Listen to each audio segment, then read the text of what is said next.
Mangunguha ulit tayo ng damo para sa Ganapigs. Hi everybody. Oh, Batman! Hello Batman. Ang ginagawa mo Batman? Yung mga pusa ng kapitbahay may pangalan na sa akin eh. Ariel! Ariel! Oh, nakalabas ata si Corgi Doggy. Tapos mangunguha na ako ng damo. Hanggang sa wala na akong makita sa sobrang dilim. Yan, ito yung kuhaan ko ng damo. Hi guys, so ito na nga, inabot na nga ako ng gabi. Hindi na makita yung damo at so pauwi na ako. Ito kadaming damo yung nakuha ko for today. Isang araw lang to sa guinea pig. So bukas ng gabi magdadamo uli ako. Kaya medyo mahal din ang damo kasi sobrang kate. Hindi biro yung pagkuha. Pwede ka mahiwa.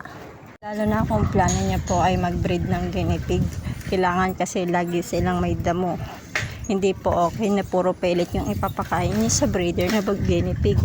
Kasi lalaki po ng husto yung baby guinea pig sa tiyan nila. At kung malaki naman po ang baby guinea pig, mahihirapan po mga anak niya. So, pwedeng mamatay.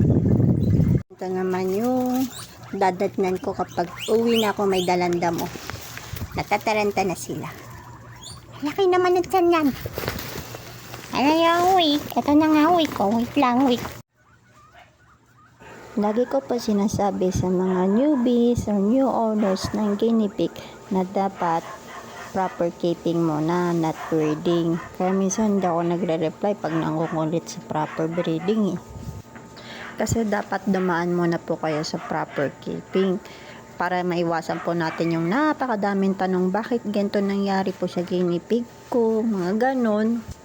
Hindi naman po ako vet, hindi naman din po ako expert, may experience lang ako. Yung mga share ko ay para makatulong sa pag-aalaga ng guinea pig.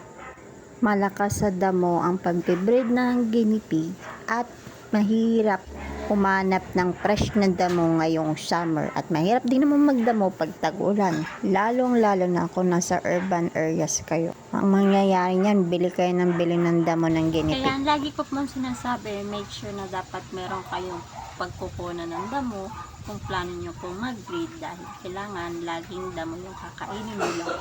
Diba, week? Bye mga weeks!